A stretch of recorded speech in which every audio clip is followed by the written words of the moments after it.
ubundi tuvuge ijambo ry'Imana. 28 Bibiliya ijambo ry'Imana iravuga mwese abarusha n'abaremerewe musange n'abaruhura mwemere kuba abagaragu banjye munyigire kuko ndi umugwaneza kandi noroheje mu mutima namwe muzabona uburuhukiro mu mitima yanyu kuko kunkorera kutaruhishe n'umutwaro wanjye utaremereye. Amen. Kuko bazatungwa n'imirimo y'amaboko ariko umunyabyaha abonye iki azagubwa kuko azahabwa ibihembo by'ibyo yagize ate tuvuga imirimo yiwe mwami Imana uzahora kudushima. Nimugikirize murakoze. Nawe imidini itakoha inzabibu nizera imbuto naho amasho yashira mu biraro bagahingira ubusa ni nacyo gituma mvuga ariko Mana yanjye naho niho kandi naho napfa ni nacyo gituma mvuga nubwo umwami yasankunda n'amahoro ni nacyo gituma mvuga hanyuma y'umuyaga agati kasongera gahagarara neza nanjye numva nta bwoba. Bantu bumva nta bwoba twese. Haleluya. Mwese abarusha n'abaremerewe nimuze musange ndagirane. Hari abantu bari muri riterano bashobora kuba bahamya b'iki gikorwa Yesu yahamagarije abantu kubakorera bakavuga bati twebwe iryo tangazo turyumvise twaritavye bitubera bityo. Muri korari muri ahantu hari abantu bashobora kuvuga ngo twumvise iryo tangazo rivuga ko yaruhura abarushe twaritavye bitubera bityo bagahaguruka bagatera haleluya.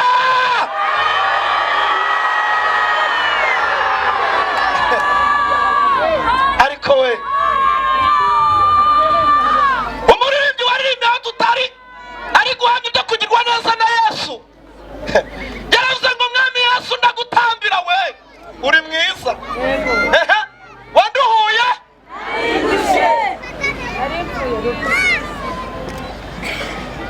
Bibiliya iravuga ngo Yesu ahanurira abikora sini ndetse n'ab'i Betsaida arababwira ngo ibitangaza vyakorewe muri mwebwe n'imirimo y'Imana mwabonesheje amaso yanyu indwara zakiriyeho mwari muri ibimenyetso n'ibitangaza nakoreye mu misozi y'iwanyu iyo biza kuba vyarakorewe i Tiro yaravuze ngo ab'Itiro bariyirije ubusa bakambara ibigunira bagakira bakarokoka. Aravuga ngo iyo vyabakorewemo ivy'imirimo itangaje n'abakoreye iyo biza kuba vyarakorewe i Sodomu yaravuze ngo na n'ubu Sodomu bigihari.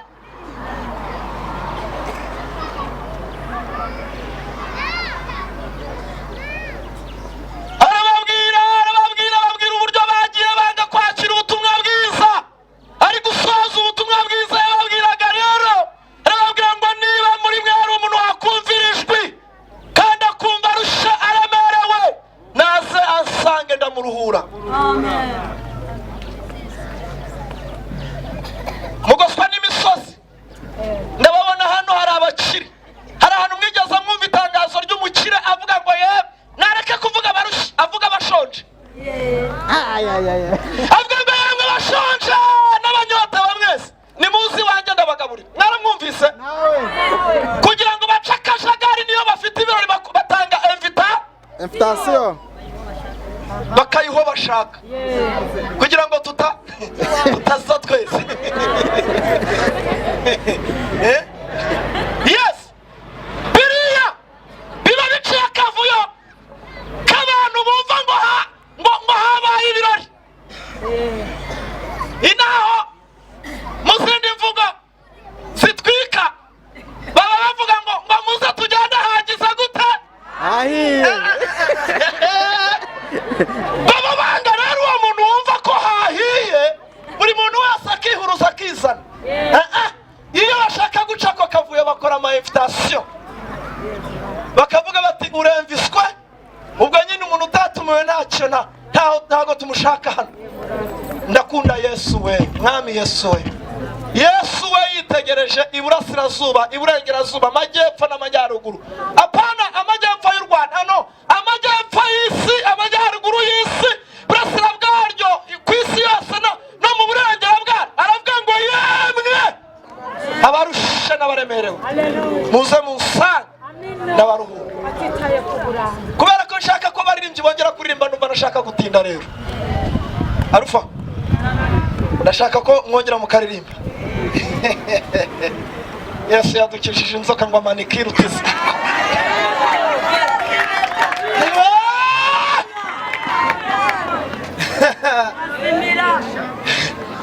Yesu yamanitswe ku giti nk'inzoka Mose yamanitse mu butayu. Abayirebaga bose bakiraga ubusabwe bw'inzoka yabariye. Niko bigendekera abantu bose bizeye Kristo, nuko umuraba ku musaraba umubabaro wose wari ufite ugashira. Yesaya ahanura yavuze ngo iki? Yavuze ngo nimubivuge nimubiceceke si ubwiru, mubyambarire, mubigendere, muvuge ko abakiranutsi bazagubwa neza. Ntabwo ari ibintu by'ubwiru. Nicyo gituma bashyiramo umuziki ukabona umusaza arabishiniye. Ariko mwami Yesu we, ukabona mukecuru aciye umugara atanwaye ikigage n'abareteta aba yaguwe.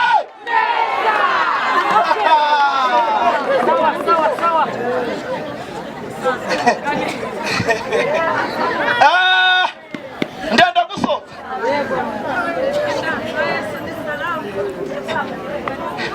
Reka mbabwire ngo nimubumbura Bibiliya mbere akantu dusoma muri Yobu 3.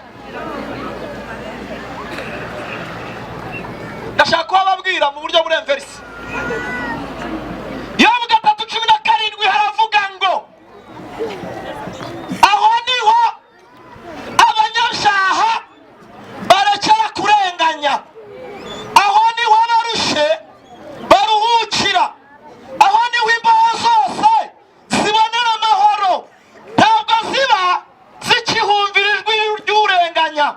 19 umuto n'umukuru niho bari, kandi umugaragu ntahategekerwa na shebuja. Nicyo gituma umukwe abyinira hano, nyirabukwe akabyinira hariya. Nicyo gituma bashyiramo igisirimba, umukire akanyaganya kuko abyumva. Nanjye umugaragu we ntaca umugaranga namutera ivumbi, ni muri Kristo Yesu.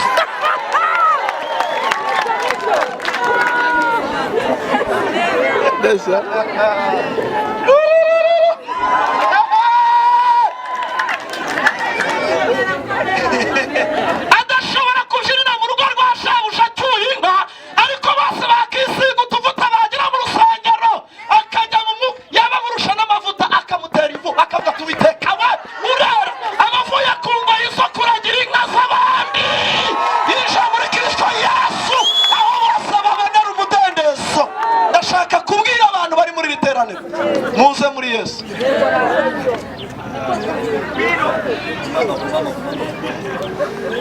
Tamukira hano, tamukane hano, muzabona uburuhukiro mwese mu mitima.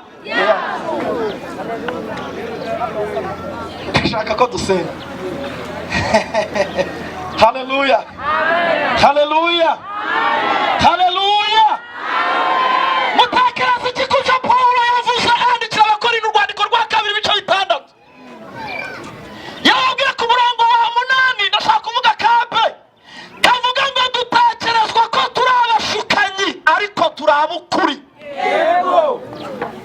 Ntabwo ibi bintu tubabwira ari ibintu by'ibipindi, ntabwo ibintu tubabwira ari ibintu byo gushyushya iki kibanza, ntabwo ibi bintu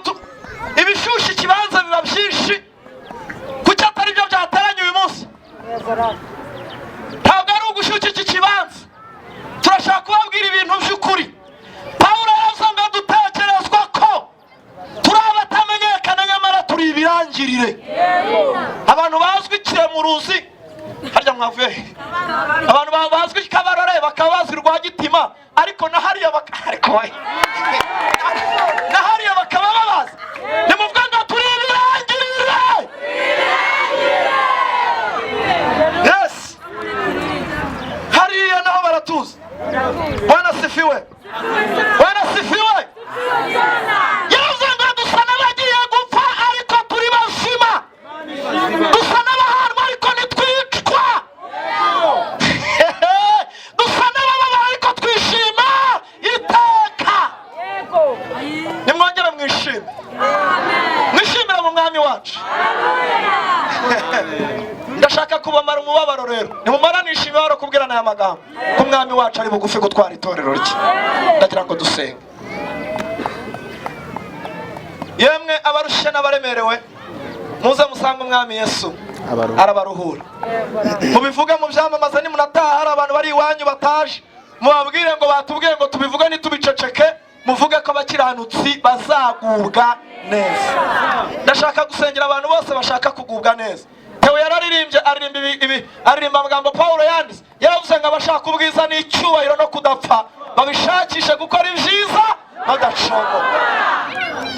Amen. Ndashaka dusenga. Umuntu wese iri jwi rigezeho, turamubwiye ngo yewe niba urushe kandi uremerewe, mwami Yesu arakwemvise muri uyu mugoroba 12 z'ukwa 2 2023. Witeka guhaye invitation kandi ntiheza ntabwo ikumira. Yavuze ngo mwese abarusha n'abaremerewe, abakuru n'abatoya muri Kristo Yesu niho bari, kandi ahangaha nta mugaragu nta shebuja, tuba turi imbere y'Imana ikuyeho uburetwa n'umubabaro abantu babaza abandi. Ndagira ngo dusenge. Bwana sifiwe. Urarushe uraremerewe. Muririmbye yarabiririmbye aravuga ngo abagezeyo kwa Yesu baragwiriye, n'abandi nabo abantu bicaye mubona nabo bari hehe, bari mu nzira, ariko kandi nawe wisigara ngwino tujyane. Nushaka ko tujyanayo, nashaka ko tujyana agira ate. Ndagira ngo dusenge Imana. Ibi bintu ni mubisuzugura, muzajya muri abishusho abera bo muri Kristo Yesu bafite no muri rubanda. Ninde wacase akarusha abantu bakijijwe?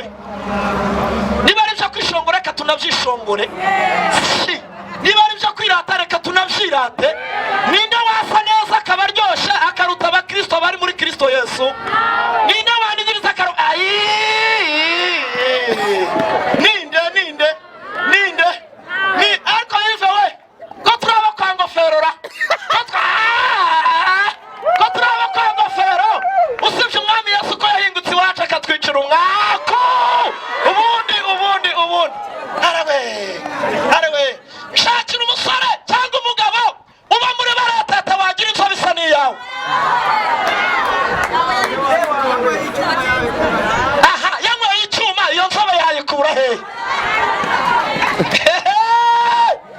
Karahiya akazu ka dayimoni, ubuturo bw'Uwiteka buri hafi kumanuka. Ubuturo bw'Uwiteka buri hafi kumanuka. Karahiye ndabibonye kandi. Haleluya! Nimunabigenzura muzasanga iyo bakomotse mu byagwa byabo no mu mateshwa yabo ubwenge busubiye kugihe. Aravuga ati ubu nzarambagiza he? Yatari ijisho akabona abakeye baba muri korali. Zababana ukabona ashatse kwishushanya umunsi umwe akaza mu rusengero kandi agendereye nyiranaka wiboneye Kristo, yaba yiryamiye n'ushaka avuga ati ngo ikirura umwuka ati ikirura, wirinde ikirura. Abari muri Kristo Yesu twese haleluya. Turashaka ko mufata ku buzima ubundi tugasenga. Buri biterano wabyemera akabihitamo,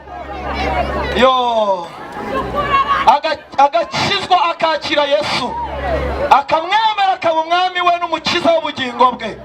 Uri muri iterano wese ahantu ndi kubasha kugeza ijwi, naho waba wicaranye n'icupa ryawe muri ako kabari ukaba ijwi ryanjye rikugezeho, impanda yawe yifuza uyu munsi kuya kwitaba Kristo Yesu ukiri muzima ugenda n'amaguru yawe. Ni kenshi wumvisha ijwi ry'umwami ariko yongeye kuguhendahendera muri twe, arashaka ko wakizwa ukakira ubuzima ntupfe, arashaka kugukuraho karande y'iwanyu wahitanye abandi. Ndashaka gusengera abantu barushe kandi baremerewe, warashakishije iburyo n'ibumoso biranga. Ngwino ugeragereze no kwa Yesu biremera, ngwino ugeragereze no kwa Yesu biremera, ngwino urebe naho gerageza, naho tata amahirwe, naho shakira y'amahirwe. Ngwino turakwizeza ko bizakunda kwa Yesu biremera. Ndashaka kubona abantu bose badakijijwe bari muri iki giterane, abantu bose bumvise ijwi ry'umwami ribabwira ngo bararusha, bakaba babizi ko barushe ariko bakaba bumva babonye uburuhukiro muri Kristo Yesu bakizwa. Tubahaye umwanya muri uyu munsi, tubahaye rugari, nimuze, nimutari intambwe muze hano tubafashe. Mwigira bugufi mu abana b'Imana, mwigira bugufi mwakira Kristo Yesu nk'umwami n'umukiza w'ubugingo bwanyu. Natwe twari turushe, natwe twari tumerewe nabi, natwe twari babi tudafite ubwiza, natwe twari turiho tudafite ibishiringiro byo kubaho, ariko Yesu araduhamagara turamwitaba. Usibye muri Kristo Yesu, reka nkubwire mama, itabi ntiryakumara inyuma. Uzakira imigeri y'uwo mugabo utarakizwa gute? Ukwiye kuba ubizi. Yesu araguhendahenda, kandi nushaka kureba ku bandi uraza kubusiganira ubona ubwiza bw'Imana, ariko ubwo wumvise iri jwi uryumvisha wewe, atari intambwe aza tumuhuza na Kristo Yesu. Uri hano wumvise ijwi ry'Imana mu bihe byinshi, abari kure namwe turabamenyesha ko Yesu abashaka. Abantu bari mu musozi bicaye haruguru turabamenyesha ko Yesu abakeneye, kandi ntabwo ari uko Yesu abakeneye gusa, ahubwo mwebwe mukeneye Yesu kurusha uko abakeneye.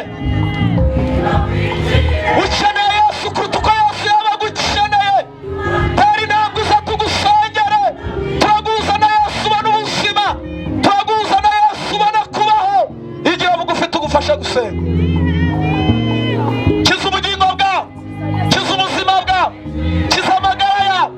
Imana yagukeneye muri uyu mugoroba.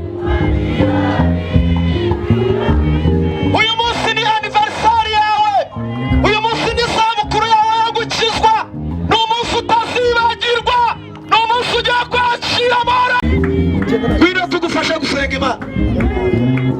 Ndabona abamama bakeneye bagirira neza igihugu cyacu kikabona amahoro n'umutekano bikomotse ku kureka ibyaha. Yesu araguhamagara gukora ibyaha by'ubuzima bikubera yuko zibi hari inzoga zibigukorera, aragushaka.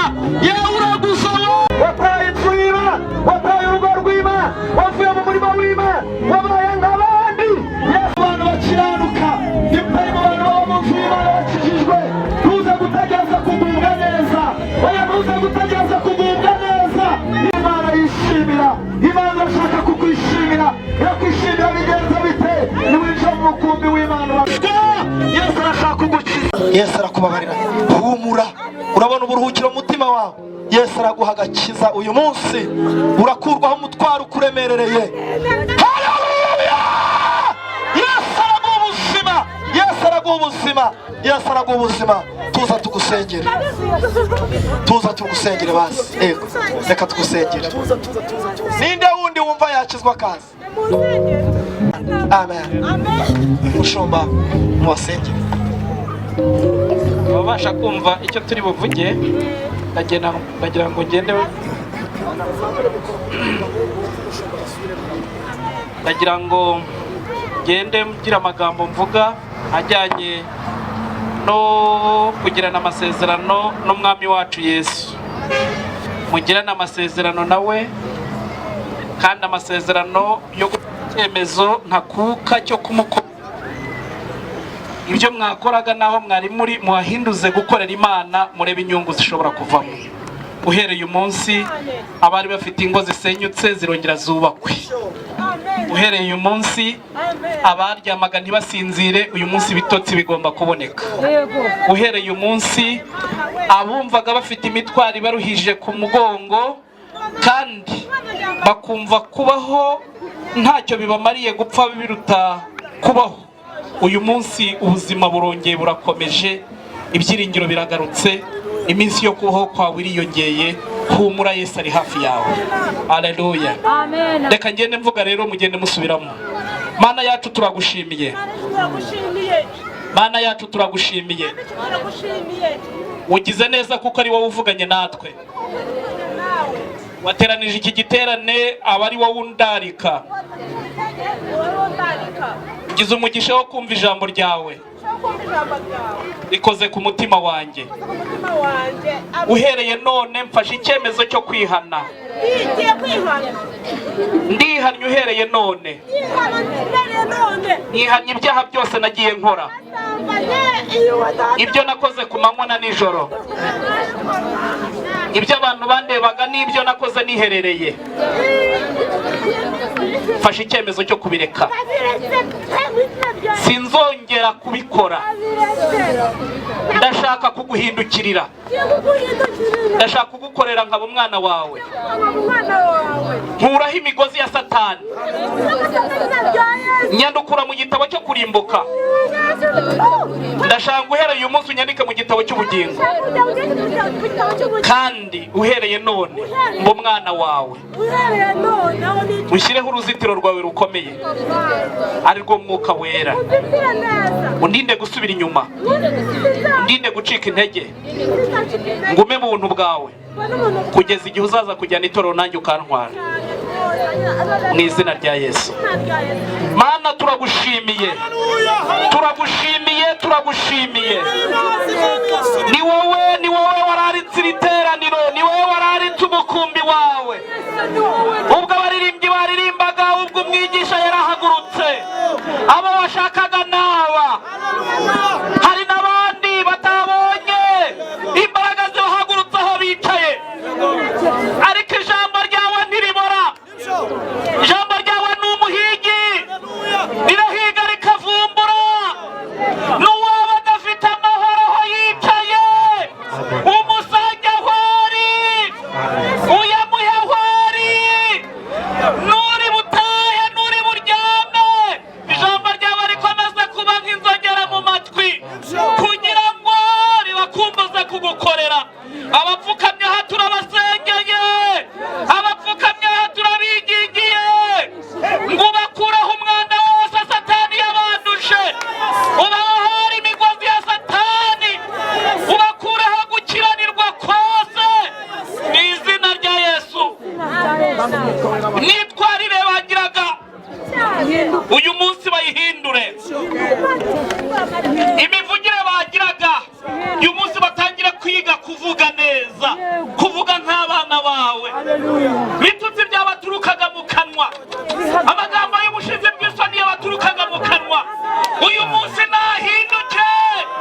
Nibahindura umuco, bahinduka ubwoko bwawe, bagendere mu muco wawe rya Yesu, kandi ubarebane amaso y'imbabazi, ubabarire ibyaha bakoze. Ibyo bakoze ku manywa n'ibyo bakoze nijoro barabyatuye. Hamwe no kwizera kwabo, twizeye kubafasha kandi ubakomeje, twizeye kubashyize mu bwishingizi bwawe, twizeye kubazuye, twizeye kubahinduye kuba bazima. Oh, haleluya! Aba harimo abakozi bawe bakomeye, aba harimo abavugabutumwa, bakomeze ubahindure mu izina rya Yesu. Bahindure, kandi abadayimoni babakoreshaga uhereye none tubafashe mbiri, turabirukanye mu izina rya Yesu. abazimu babagendagendamo na Yesu, turatwika izo mbaraga z'umwijima mu izina rya Yesu. karande mu miryango yabo,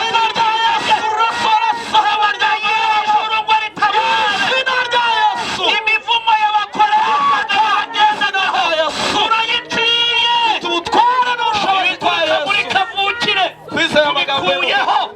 Reka bahindure ubwoko bwawe buzima, kandi babasha kuwukora uko bikwiriye, uhe none kuzageza ubwo bazabona ubwami bwawe, ubwo bazabahamagara amazina yabo bagusanganira mu kirere. Urakoze kuko ubyumvise, witeguye gukomeza kubahindura no guhindura n'abandi badapfukamye hano ariko bumvise ijwi ryawe. Urakoze kuko ubyumvise, mu izina rya Yesu tubyambaje, amen. Hanyuma cyane twongera dushimira Imana yacu.